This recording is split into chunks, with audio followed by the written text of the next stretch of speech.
Imagine a world where the loudest voice is mistaken for the wisest, where virality trumps virtue, and the roar of the crowd drowns out the whisper of the soul. Now, stop imagining. That world is here. You're living in it. In an age of unprecedented access to information, why is true wisdom becoming an endangered species? Why does our modern world celebrate ignorance, mediocrity, and superficiality while silencing depth, intellect, and thoughtful reflection? Why are the thinkers fading into the shadows while entertainers bask in the limelight? In this video, we will dive deep into a question as urgent as it is uncomfortable. Why has stupidity become a cultural virtue, and what does that say about the death of wisdom in our time? Stay with us until the end, because the final revelation is not only the most important, it's the most transformative. It may very well change the way you see the world and yourself forever. Before we begin, take a moment to subscribe to our channel, leave a like, and share your thoughts in the comments. Let's create a space for those who still value thinking, reflection, and the kind of insight that cuts through the noise. What you're about to discover may not only surprise you, it might awaken something that has been dormant within you for too long. Now, let's begin this journey. To understand the modern glorification of stupidity, we must first understand what wisdom actually is and what it is not. Wisdom is not merely intelligence. It's not data or information or even knowledge. As the philosopher Socrates said, the only true wisdom is in knowing you know nothing. Wisdom is born from humility. It is the quiet awareness of life's complexity and the refusal to make shallow judgments. It is earned, never given, felt, not flaunted. But our society has shifted its compass. We no longer value depth. We crave immediacy. We no longer revere the slow, quiet unfolding of understanding. We worship the quick fix, the viral quote, the bite-sized meme. Think of the public figures we elevate today. Celebrities who gain millions of followers for controversy, not contribution. Influencers who profit from shock, not substance. Politicians who simplify to manipulate rather than educate. In this world, to be loud is to be heard, and to be reflective is to be irrelevant. The result? A generation drowning in information but starving for wisdom. It was the German philosopher Friedrich Nietzsche who warned that when people can no longer distinguish between truth and illusion, society decays. That decay is evident today. We see it in the breakdown of meaningful conversations, in the rejection of nuance, in how public discourse has become a shouting match, not a search for understanding.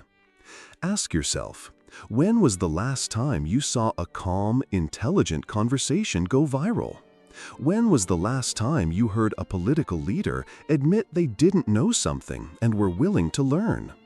When did complexity stop being a sign of depth and start being seen as a flaw? In the ancient world, wisdom was the highest virtue. The Greeks revered the philosopher, literally the lover of wisdom. The Egyptians saw wisdom as divine. The Chinese sage Confucius spoke endlessly about the cultivation of inner harmony and moral clarity. And yet, today, that kind of pursuit seems almost laughable. We say we admire the wise, but we rarely reward them. We glorify those who entertain, not those who enlighten. The psychologist Carl Jung observed, "Thinking is difficult. That's why most people judge." Our society has replaced thought with opinion, study with scrolling, dialogue with debate. And this cultural shift is not accidental. It is engineered. Media algorithms favor rage and oversimplification. Social platforms reward impulsive reactions, not careful consideration. Educational systems are underfunded, overstandardized, and increasingly focused on producing compliant workers instead of thoughtful citizens. What does this mean for us? It means that if you want to think deeply, you must swim against the current. You must reject the idea that speed is better than accuracy, that style is more valuable than substance, that popularity is the same as truth. We must stop and ask, who benefits when we stop thinking for ourselves? Who profits when we're too distracted to question the narratives we're fed? Why is stupidity not just tolerated, but celebrated? The American philosopher Noam Chomsky said, "The smart way to keep people passive and obedient is to strictly limit the spectrum of acceptable opinion, but allow very lively debate within that spectrum." In other words, we are given the illusion of choice, of freedom, of knowledge, when in fact, most of it is curated, manipulated, and designed to keep us from waking up. But here's the good news. Wisdom has not died. It has only gone into hiding, like a seed waiting beneath the surface. It survives in the quiet, in the unread books, in the long conversations, in the moments of solitude that most now fear. It survives in you, if you choose to look inward rather than always outward. So, what will it take for wisdom to rise again? How can we reclaim the virtues that once guided civilizations, the same virtues that built libraries, wrote scriptures, and forged revolutions? We will explore this in the next segment, because if stupidity is being glorified, then wisdom must be remembered, resurrected, and lived. And you may be more capable of that than you've ever realized. If wisdom is in hiding, then where has it gone? And why did we allow it to disappear? To answer this, we must first examine how the very structure of our modern world pushes us away from introspection and toward distraction. In previous ages, the pursuit of wisdom was woven into the fabric of life. It was in the dialogues of Plato, the meditations of Marcus Aurelius, the teachings of Lao Tzu. These were not obscure luxuries of elite minds. They were pillars of culture. Wisdom was not just respected, it was expected. Now, let's fast forward to today. We live in an attention economy. Your focus is the currency, and everyone is trying to spend it for you. Apps are designed to hijack your nervous system. News is crafted to provoke emotional outrage, not to foster understanding. Schools are under pressure to produce measurable results quickly, reducing students to statistics and teachers to test preparers. There's no time to think, only to react. In this world, wisdom becomes inconvenient. It slows things down. It asks questions that don't have easy answers. And so society discards it, not deliberately perhaps, but gradually, systematically, almost invisibly. This is how stupidity becomes glorified, not through a grand conspiracy, but through a collective drift toward what is easy, fast, and gratifying.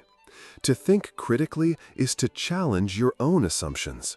To seek wisdom is to walk a road that offers no guarantee of comfort or validation. But the culture of today doesn't reward that. It rewards certainty, even when that certainty is shallow. Consider how we treat our heroes today. Public figures gain influence not through depth of thought, but through frequency of content. Politicians are elected not for their capacity to understand complexity, but for their ability to deliver a sound bite. Celebrities dominate public discourse, not scholars, not sages, not truth seekers. What message does that send? It tells us that fame is more valuable than knowledge, that visibility equals authority, and that whoever yells the loudest deserves to be heard the most.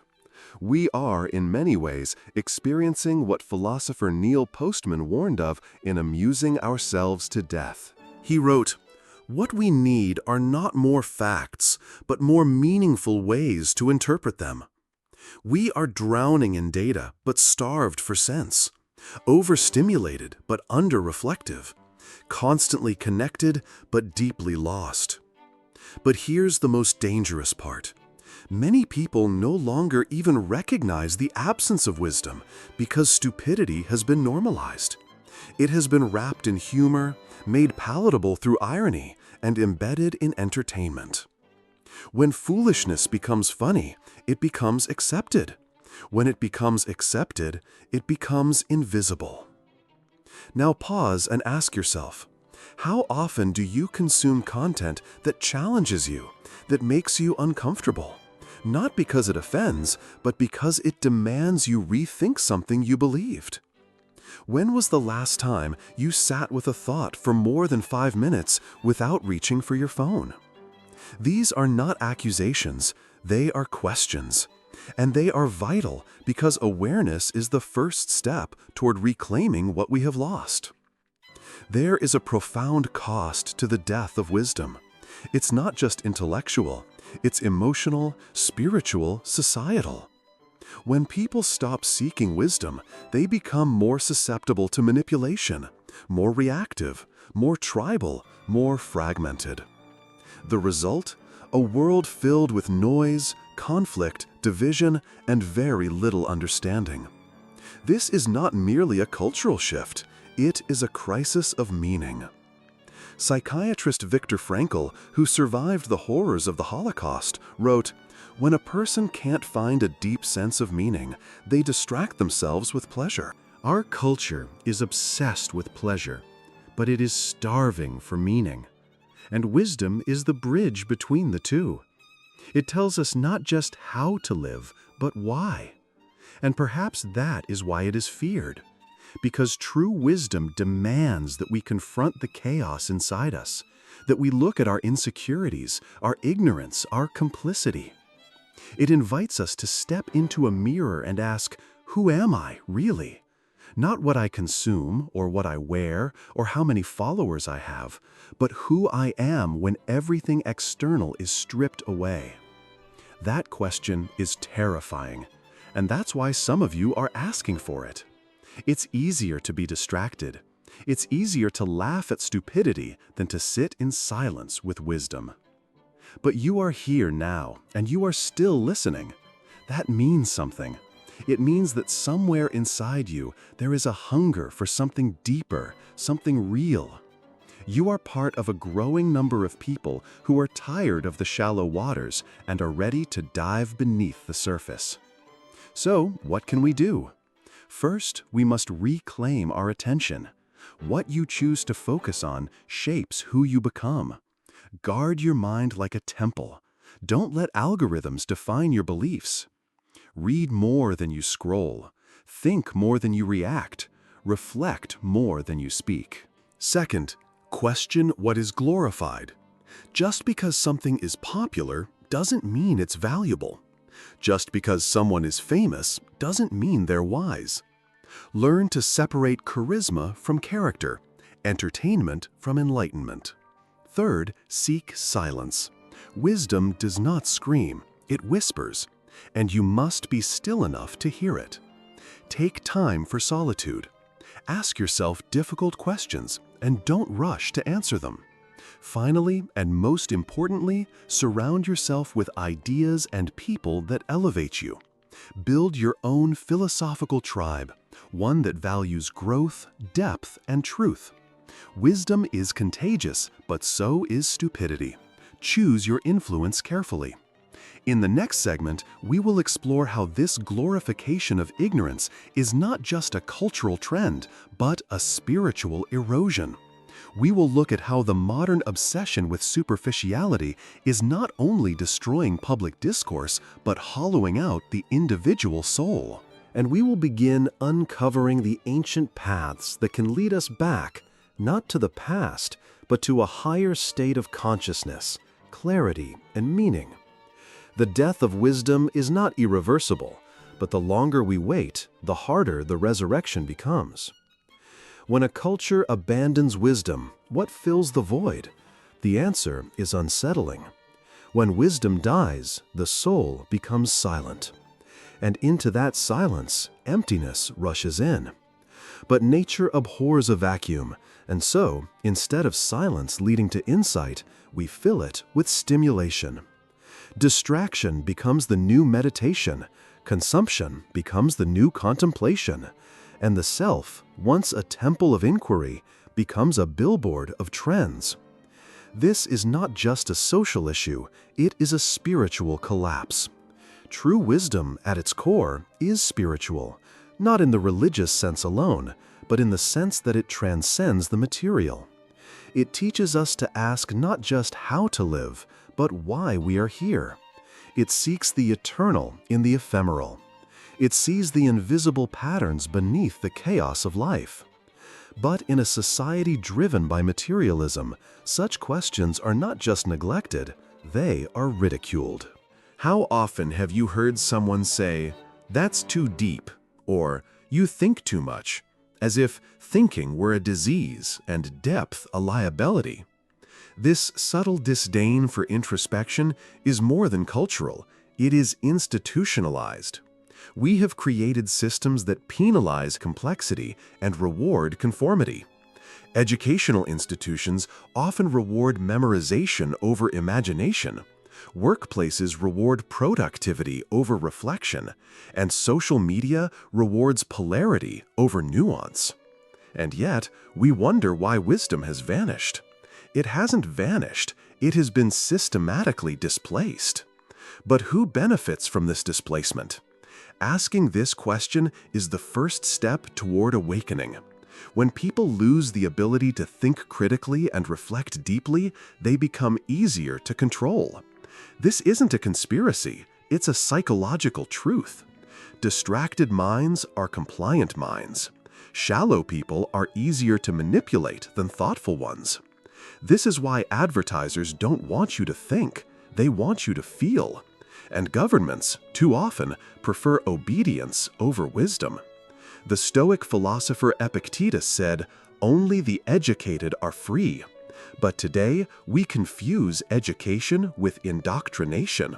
We teach people what to think, but not how to think.